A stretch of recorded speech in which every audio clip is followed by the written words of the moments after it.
Salama daholo ve tsika raka izy tonga soa ato anatin'ny zanam-pandaharana zamyvolanandray isika raka izy ona raka izy efa heninareo ve ty teny-pahendrena malagasy anankiray hotononiko ity ny bainga voavadika no vavolombelon'ny mpiasa tsangano hoe tanana izay efa naheno an'izany efa misy ankizy naheno ny bainga voavadika no vavolombelon'ny mpiasa misy lesona indray ao amin'ny tenin'Andriamanitra raka izy azontsika tsoahana ampifandraisitsika amin'ity teny-pahendrena malagasy ity tantarana zazalahy kely anankiray Davida ny anarany.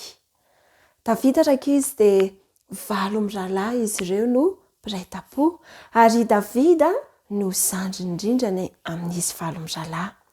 Indray andro dia nandeha tany an-tafika ny zokin'ny 3 mirahalahy lehibe indrindra amin'izy ireo. I Davida ilay zandry kely indrindra no nirahany dadany mba handeha hanatitra sakafo ho an'ireto zokin'ny 3 lahy reto satria mafy ny ady ihany ary naharitraritra ny fotoana izay nijanonany ihany ka tsy maintsy hanaterana sakafo izy ireo. Dia niainga ary Davida kely nitondra n'ilay sakafo kely mba hoentiny ho an'ireto zokin'ny 3 mirahalahy. Rehefa tonga tany an-tafika ary Davida dia tao ny ady izay nifanandrinan'ny zanak'Israely sy ireo Filistina. Ary nisy lehilahy goavana be anankiray fantatrareo ve raka izy io lehilahy goavana be io? Goliata mihitsy raka izy ilay lehilahy goavana sady lava ny ngeza ary isan'andro izy dia niantsy ady ny zanak'Israely hoe iza ny mafy, iza ny afaka hifanandrina aminy. Rehefa mahita ny Goliata ny miaramila dia matahotra mipararetra mihitsy satria lehilahy sady goavana ny lava be no eo anoloan'izy ireo.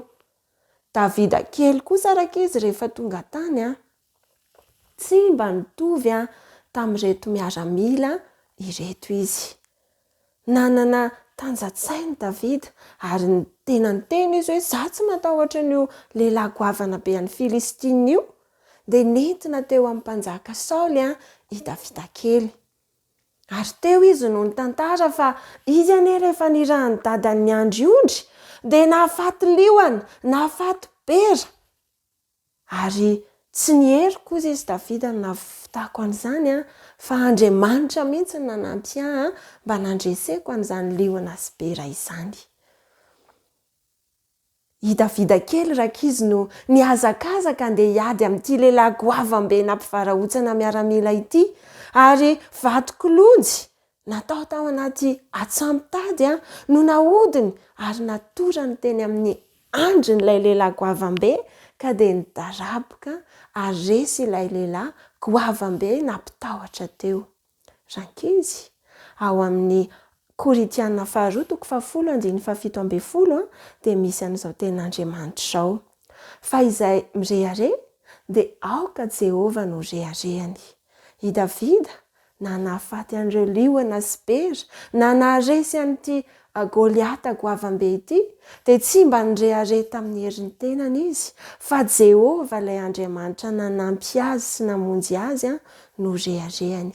Ka ny firariana isika ankizy dia mba anana an'Andriamanitra ho rehare mandrakariva amin'ny zavatra izay ataontsika.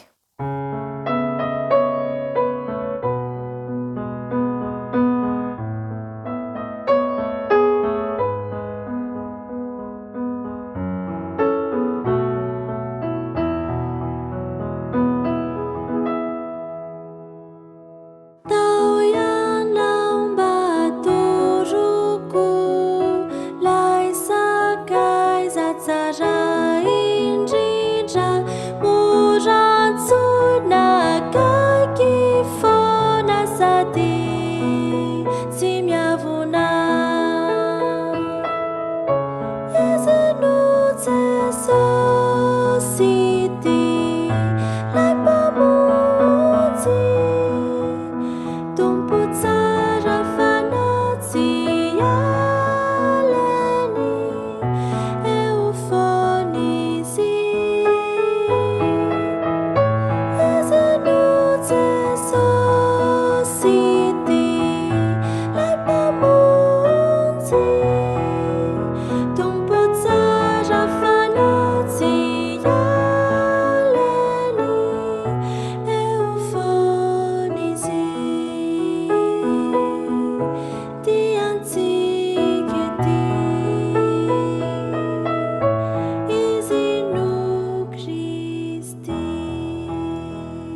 James le corbeau, toujours prêt. Je suis un agent secret.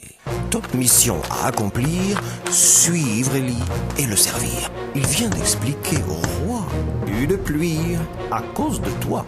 Alors Akab est fâché. Ellie part vite se cacher. Dieu l'envoie près d'un ruisseau, comme ça, il a un peu d'eau. J'organise la livraison, Dieu me donne les instructions. De la viande et du pain, non, Ellie, pas de vin. Dieu s'occupe de son enfant, et Ellie est très content. Mais sans pluie, il n'y a pas d'eau, et sans eau, plus de ruisseau. Dieu conduit Ellie plus loin, ma mission touche à sa fin.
fifaliana indray ny fo afaka miaona finaritra aminao a manaraka ny fandarantsika ary manolotra ny fiarabana manonona firarian-tsoa antsika mianakavy faliany koa mandray ny pasteur André Paratina Fanera izay mbola vonina hatrany hanao ny dia lavidrezaka iaraka andalina ny ten'Andriamanitra amintsika izara fifaliana ary ametraka fanantenana indray eo am-potsika ao anatin'izao fotoana izay atao hoe mahasarotra dia mahasarotra ny fiainana izao. Miaraba anao tonga soa pasteur. Miaraba namana tino ary manona ny fiadanan'ny tompo aminao anko izay manana faharetana miaraka mandinika ny ten'Andriamanitra amin'ny alalan'izao fandarana izao. Mbola mipetraka ihany ilay fanontaniana na dia efa nisy andiam-pandarana maromaro na malina azy azy hoe ny fiavian'i Jesosy tena isy marina ve ary efa nijery zana-doa-hevitra maromaro isika nentina namaly an'izany fanontaniana izay mampangetaheta ny maro zany. Inona indray ary no zana-doa-hevitra arositsika ny mpanaraka ny fandarana androany pasteur? Inasy araka an'izay loha-hevitra lehibe izay lazaina teo izay na manadinao dia le hoe ny fiavian'i Jesosy tena isy marina ve. Raha mijery ny zava-misy tsika amin'izao fotoana izao dia samy resy lahatra fa tena isy ny fiavian'i Jesosy ary samy resy lahatra fa ho avy tokoa Jesosy satsay ary samy resy lahatra tsika fa hifarana ny tantaran'ity tany ity tsy ho ela dia hifarana fa le fantaniana dia hoe ny fiavian'i Jesosy tena isy marina ve zany hoe ny fiavian'i Jesosy tena hita ao amin'ny fiainanao ve fa tena misy le fiavian'i Jesosy. Raha miteny ianao hoe ho avy Jesosy tena hita ao amin'ny fiainanao ve zay hoe ho avy tokoa Jesosy tena hita ao amin'ny fiainanao ve zay ary miseho eo amin'ny fiainanao ve fa tena misy marina le fiavian'i Jesosy. Zay le fantaniana zay mipetraka ary nandinitsika zany zanadohateny hoe lay fiavian'i Jesosy dia tahaka ny fanasana fampakaram-bady. Dia inona zavatra miseho amin'le fanasana fampakaram-bady raha somary mamitina kely dia hoe nandefa mpanompo lay mpanjaka zay nanao fanasana fampakaram-bady ho an'ny zanany dia naniraka mpanompo izy hiantso reo olona zay nasaina ao amin'ny fampakaram-bady fa tsy netoavy ny olona ary tsy nahoany zany ary faraparan'izay ny diny atsika ny vonoany le mpanompo ny setrasesainy dia ny vonoany le mpanompo faratsiny dia eo zany hoe zavatra miseho amin'izao andrairantsika zao anko dia tahaka zany raha fantatsika fa ho avy Jesosy dia aza diny fa Andriamanitra dia maniraka ny mpanompony maniraka izy messager iraka izay hiantso ny olona mba ho ao amin'le fampakaram-bady anomana ny olona ho ao amin'ny fampakaram-bady zay le izany e fa inona zavatra miseho zay mahatonga le hoe tena hita ao amin'ny fiainanao ve fa misy marina le fiavian'i Jesosy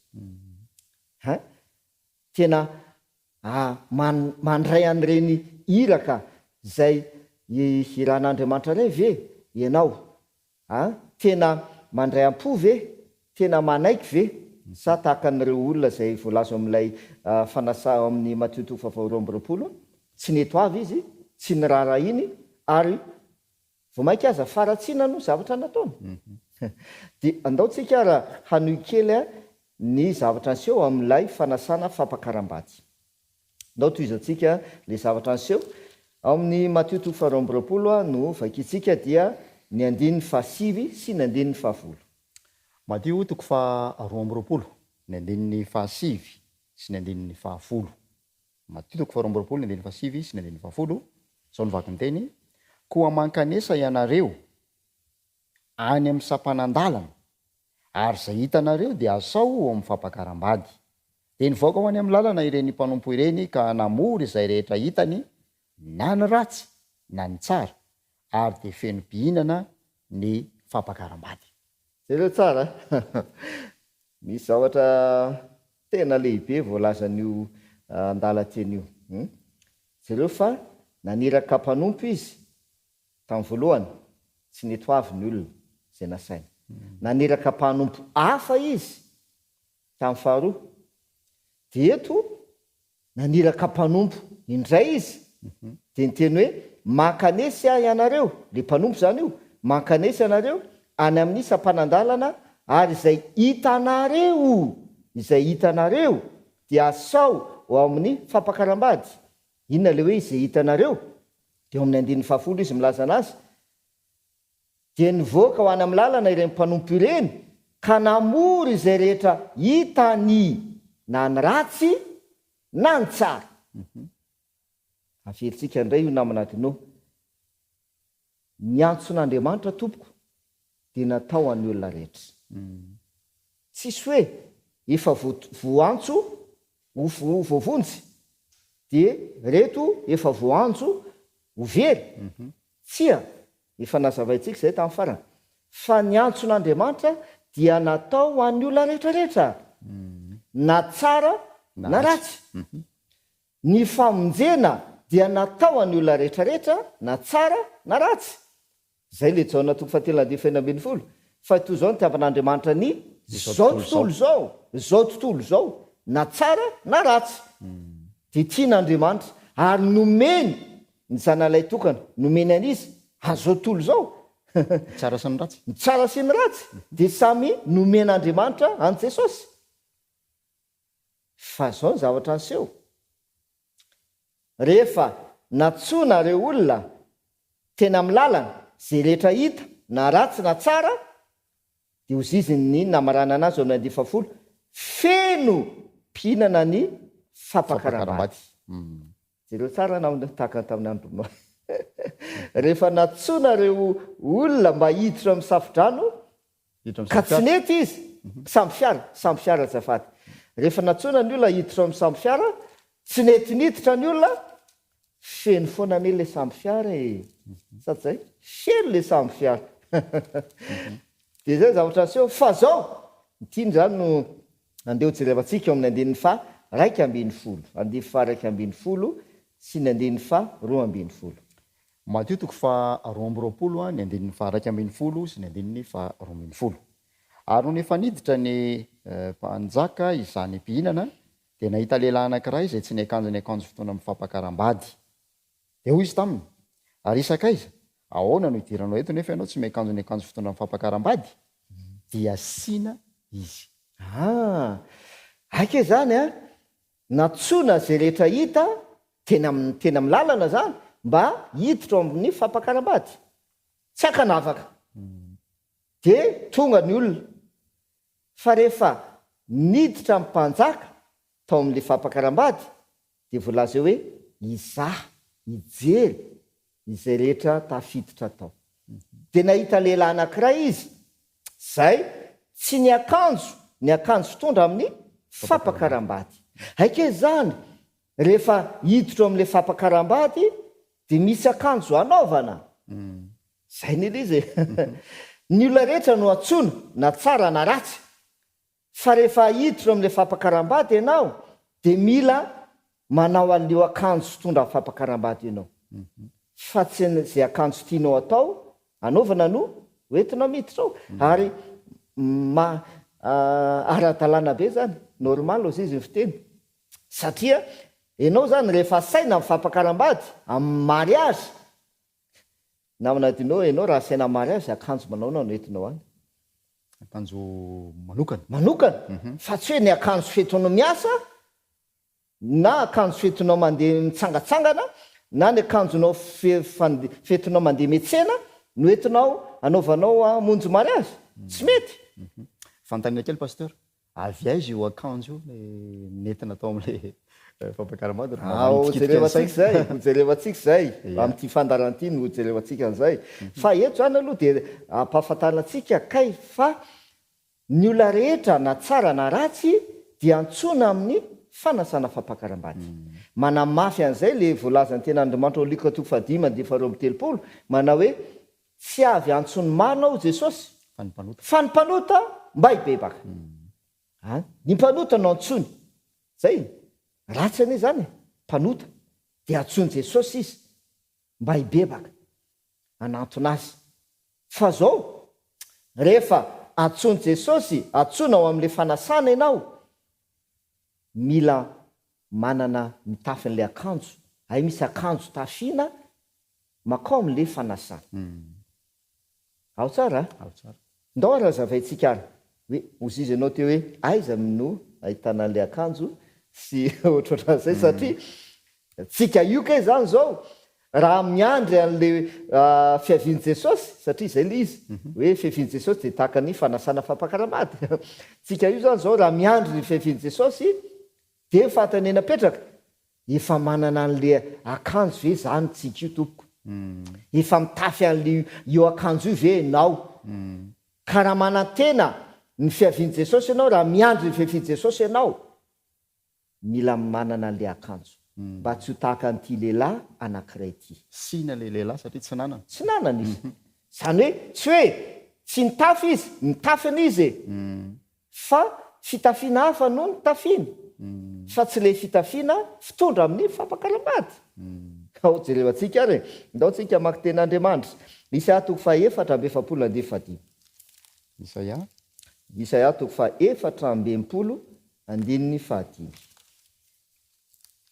4:4 ka ny 5. Zao ny vaky ny teny. Isaia 4:4 ny 5. Fa samy efa tahaka ny olo maloto izay rehetra, ary tahaka ny lamba miosin-drà ny fahamarinanay rehetra, malazo tahaka ny ravina izay rehetra, ary ny elokay mipoaka anay tahaka ny rivotra. Eo ary zany zao de efa miteny nametraka fantaniana anao teo hoe aiza nahitana an'le akanjo. De ozy iza hoe fantaniana tokony fatana inona kay le akanjo. Zay aloha inona kay lay fitafiana le akanjo. De ny ten'Andriamanitra eto milaza Isaia 4:4-5 de ozy izy fa samy efa tahaka ny olo maloto izay rehetra, tahaka ny lamba manahoana ozy izy miosin-drà, tahaka ny lamba miosin-drà ny fahamarinanay rehetra. Aike zany le fitafiana fahamarinana.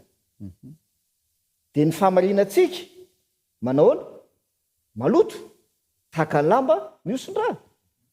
De tsika io kay zany manao fitafiana maloto satria mpanota sady zay mpanota isika maloto tahaka ny lamba miosin-drà ny fahamarinantsika. Ary zay lazainy hoe ny elokay ozy izy malazo tahaka ny ravina izay ozy izy, ary ny elokay mipoaka anay tahaka ny rivotra. Eloka fahotana zay kely izy. De zao raha zay zany le akanjotsika maloto ny fitafiantsika, misy tena ohatra mazava ao amin'ny ten'Andriamanitra na manatinao miresaka momba an'io amin'ny Zakaria no misy anazy ndao jerevantsika zay ohatra voalaza zay hoe misy olona ne tena natao ohatra mihitsy ny am'zany. Zakaria 3:1-4.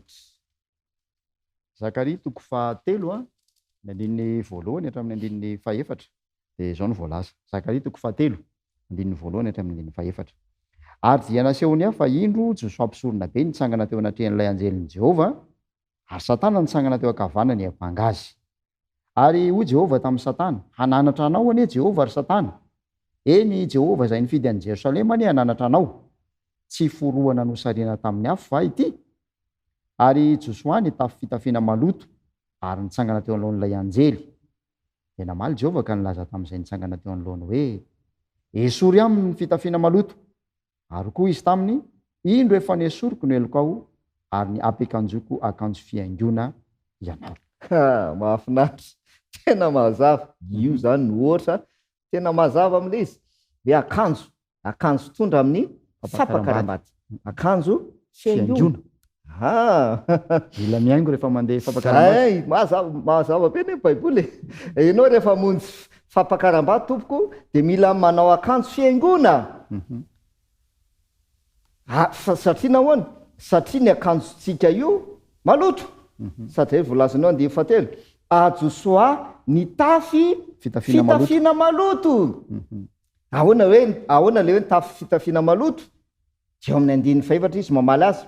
Dia namaly Jehova ka nilaza tamin'izay nitsangana teo alohany hoe esory aminy ny fitafiana maloto ary koa izy taminy indro efa nesoriko inona nesorony ny heloka ao ny heloka zay ny le izy esory aminy fitafiana maloto inona ny dika zay efa nesorona ny elo aike zany a tsika io mitafy fitafiana maloto mpanota zay tika de mila esorona le fitafiana maloto mila voavela eloka antika ireo mila tonga tao voadio amin'ny fampakaram-bady zany olona voavela eloka mazava ho azy zay tara mahafinaritra ane le ten'Andriamanitra ny olona zay tafiditra ao amin'le fampakaram-bady zany a dia olona zay voadio izy voadio ny akanjony tsy mitafy fitafiana maloto intsony izy fa mitafy le fitafiaingona akanjo fiaingona sady zay ndao diratsika landalina kely zany zay amara-paranantsika nyty fandarana androany ity de zao ary ao amin'ny romanina toko fa 3:10 ny 4:10 romanina toko fa 3:10 a de ny 4:10 zao ny vaky ny teny romanina toko fa 3:10 de ny 4:10 fa hitafio Jesosy Kristy tompo ary aza miany amin'ny nofo atanteraka ny filany hitafianao nametraka fanontaniana hoe aiza nahitana le akanjo na hoe inona le akanjo baiboly miteny hitafio izy ao zisy Jesosy Kristy hitafio Jesosy Kristy Jesosy aneny tsy nanota e sady zay Jesosy re ihany tsy nanota azosika tao azosika mpanota tao ve ny ho tonga madio zavatra efa nazavaitsika tany lolo tany zay namanatino hoe afaka manova ny ody va leotoempianina afaka manova ny sora va ny leoparda raha izany izy izy de afaka manao tsara ihany koa isika zay efa zatra nanao ny ratsy tsy afaka ny anova ny fitafitsika isika tsy afaka ny anadio ny fitafianao ianao ka hoe ay mila manao fitafiana akanjo fiaingona am'le fampakaram-bady aloha ny anasa sako zay any manasa ny akanjo tsia hitafio Jesosy Kristy Jesosy no fitafiana satria izy no tsy nanota izy no masina izy no marina tsika mpanota tsika tsy marina de mila mitafy le akanjo zay le hoe le lehilahy sy nanao ny akanjo tondra amin'ny fampakaram-bady ia fanontaniana ahoana zany no pratikan'izany hoe mitafy an'i Jesosy Kristy zany a eo amin'ny fanandramana kristianina paster na somary amboariko kely le fanontanianao hoe ahoana ny andraisana an'lay fitafiana Jesosy le fitafiana sady zay de mila manao n'io fitafiana io rehefa ao amin'ny fampakaram-bady mila manao le fitafiana akanjo fiaingona satria ny fitafianao maloto voalohany indrindra ahoana ny andraisana an'le fitafiana zay ndao atsika maky ny ten'Andriamanitra Galatiana toko 3:7 ao na mba voalaza Galatiana toko 3 de ny 7 zao no vaky ny teny Galatiana 3:7 fa na iza ianareo no natao batisa ho an'i Kristy dia nitafy an'i Kristy zay mazava be ny baiboly mizizanao hoe ahoana ny fomba azahoana le fitafiana pratikalisy ahoana le hoe mitafy an'i Kristy de hoziziny Galatiana toko 3:7 na iza ianareo no natao batisa ho an'i Kristy dia nitafy an'i Kristy fa maninona le hoe rehefa atao batisa de mitafy an'i Kristy fa ahoana amin'ny fomba ahoana de amin'ny asan'apôstôly no miteny azy asan'apôstôly toko 2 de vakitsika ny 9:40 mba vakina kely ary ny ten'Andriamanitra asan'ny apôstôly toko 2 ka ny 9:40 zao ny vaky ny teny ary ankehitriny inona no mampijanona anao mitsangana miantsoa ny anarany ary aoka atao batisa ianao ka ho sasana ho afaka amin'ny fahotanao eo zany zao de mbola manamafy any le hoe ny olona zay tafiditra amin'ny fampakaram-bady dia manao fitafiana madio manao fitafiana fiaingona, akanjo fiaingona. Kristy le fitafiana ao izy. Ny akanjosika maloto ny fahotana. maloto ny fahotana, tahaka Josoa, Diosisy Andriamanitra.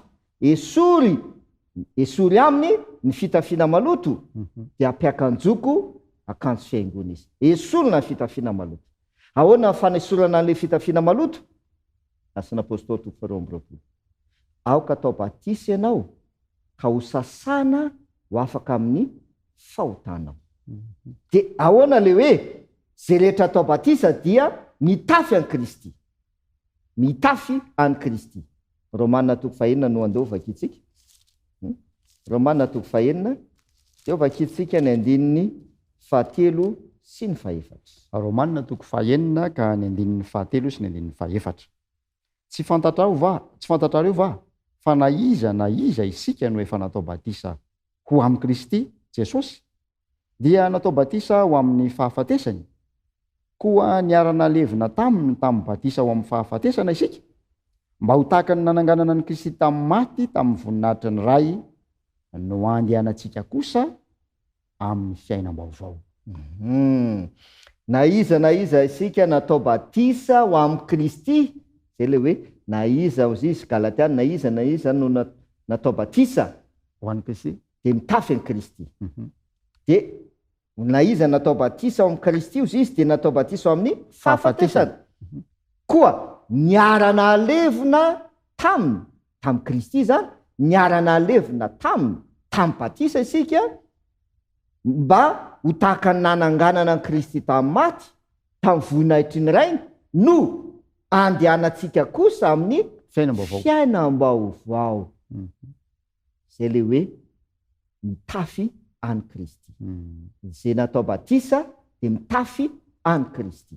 Miarana levina dia miara-mitsangana mandeha fiainam-baovao. Ndao valitsika mahitsy mihitsy zany le fantaniana hoe inona pratika le hoe mitafy an'i Kristy. Satria zany zao ohatran'ny fanazavana ten'Andriamanitra no vakina dia hoe zao zany izy atao batisa, sasana ho afaka amin'ny fahotana, miara levina amin'i Kristy dia miara-tsangana dia mandeha fiainam-baovao. Ahoana le hoe mitafy an'i Kristy amin'ny fomba ahoana? Efesana no andao vakitsika. Efesana 2:4 ny 9:4. Efesiana 2:4 ka ny 9:4. Ary mba ho tafianareo ny toetra vaovao izay noforonina araka an'Andriamanitra amin'ny fahitsiana sy ny fahamasinana momba ny fahamarinana. Dia ozy izy ny ten'Andriamanitra, ary mba ho tafianareo nina ozy izy ny toetra vaovao izay noforonina araka an'Andriamanitra. Aike zany le fitafiana namana dinao, toetra ke le fitafiana. Toetra le fitafiana. Dia ny fitafiantsika maloto. Zany hoe ny toetrantsika maloto. Fa samy efa nanota izy rehetra ozy izy ny Baiboly. Tsy manana ny voninahitran'Andriamanitra. Ny toetrantsika mpanota itsika. Satsy zay? Dia le fitafiantsika io mila diovina, mila sasana, batisa. Dia rehefa zay natao batisa dia mitafy an'i Kristy. Ahoana le mitafy an'i Kristy? Mandeha amina fiainam-baovao. Fiainam-baovao. Ahoana le mandeha fiainam-baovao? Ary efa notafianareo ny toetra vaovao. Toetra vaovao. Aike zany le toetran'i Kristy no lasa toetran'le olona. Toetra azadio fa Jesosy zanak'Andriamanitra. Jesosy no zanak'le mpanjaka zay manao fanasana. Izy dia mitafy an'le akanjo fitondra fampakaram-bady zay rehetra miditra ao. Dikan'izay manana ny toetran'le zanaka. Tsisa fa Jesosy le zanaka. Dia ohatran'izay ke zany ny zavatra miseho. Dia ny zavatra voalazan'ny ten'Andriamanitra namana dinao izay amitianantsika anazy dia ao amin'ny Apokalipsy 7 ny 7 no vakitsika. Apokalipsy 7 ka ny andininy fahasivy. Raha milaza zany zao tsika hoe ny fiavian'i Jesosy dia tahaka ny fanasana fampakaram-bady. Jesosy le mpapakatra manomana fanasana. De tsika na tsara na ratsy atsona ho amin'ny fanasana. Sady zay? Atsontsika, asaina ho amin'le fampakaram-bady tsika. Raha asaina ho amin'le fampakaram-bady tsika, mila mitafy le akanjo fitondra amin'ny fampakaram-bady. Ao a, mazava tsara. Mila mitafy an'io akanjo. Iza le akanjo? Jesosy le akanjo. Amin'ny fomba ahoana? Toetra le akanjo. Toetra an' Jesosy ka le akanjo. Amin'ny fomba ahoana ny tafiko an' Jesosy? Amin'ny fomba ahoana ny ananako ny toetra an' Jesosy? Batisa. Na iza na iza natao batisa ho amin'ny Kristy dia mitafy any Kristy. Miara-levona dia miara-tsangana dia mandeha fiainam-baovao. Ndao raha maky an'ity Apokalipsy 7:7 tsika. Apokalipsy mamitina zay rehetrarehetra zay. Hoe tena zay marina ve ny zavatra iseho ao amin'le fanasana fampakaram-bady. Milaza ny zavatra miseho efa any amin'le fanasana zany zao io. Efa ao amin'le fanasana daholo. Ny rehetrarehetra. Zay lazainy Apokalipsy 7:7. Manahoana le olona ao amin'le fanasana. Raha amin'ny Matteo 2:20 izy dia fanoarana no ilazana azy. Fa le Apokalipsy 7:7 efa tena milaza mihitsy hoe zao ny olona zay tafiditra amin'ilay fanasana. Ao ary. Apokalipsy 7 ka ny andininy fahasivy. Rehefa afaka izany dia hitako fa indreo nisy olona betsaka tsy tamboisaina avy tamin'ny firenena rehetra sy ny fokom-pirenena sy ny olona ary ny samihafa fiteny nitsangana teo anoloan'ny seza fiandrianana sy teo anatrehan'ny zanak'ondry, ny akanjo fotsy lava sady nitana sapandrofy teny an-tanany. Zay. Io zao manamarina tsara tompo. Fa ny olona zay hitsangana eo anoloan'ny seza fiandrianan'Andriamanitra sy eo anoloan'ny zanak'ondry, Jesosy lay mpapakatra, ny olona zay hitsangana eo anoloan'le mpapakatra any an-danitra io ao amin'le fanasana io. Dia manao ahino izy? Akanjo fotsy lava. Akanjo fotsy lava. Zay, akanjo fotsy. Zay le hoe akanjo fitondra amin'ny fampakaram-bady. Zay zany izy. Dia ozy izy hoe raha miandry ny fiavian'i Jesosy ianao, ozy izy ianao hoe ho avy Jesosy, tena hisy ny fiavian'i Jesosy, dia fantaniana petrako, efa manana an'io akanjo io ve ianao tompoko? Efa mitafy an'io akanjo io ve ianao? Tsy hoe rehefa amin'ny fiavian'i Jesosy isehona amin'irao lanitra, zay ianao vao omena an'le akanjo. Hoe, pasteur Fanely, ino ny akanjonao, ino? Tsia! Izao ankehitriny izao, no efa manana ny tokony hitafany eo akanjo io. Tsika.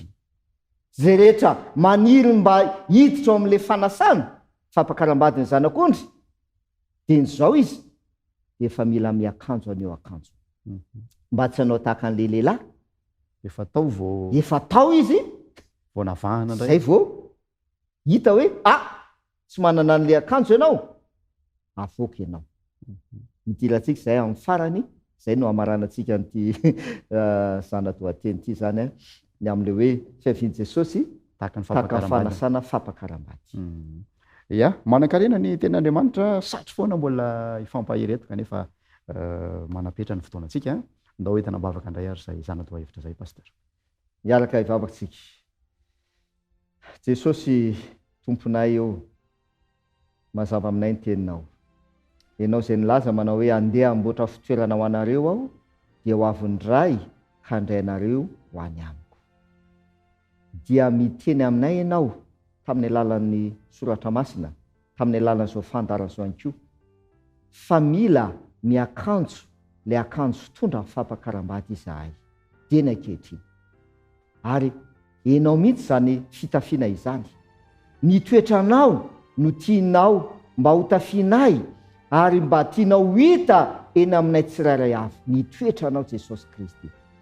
Afaka manova ny toetranay izay maloto mba ho tahaka ny toetranao madio ianao Jesosy. Afaka manasa ny fahotahanay ianao Jesosy.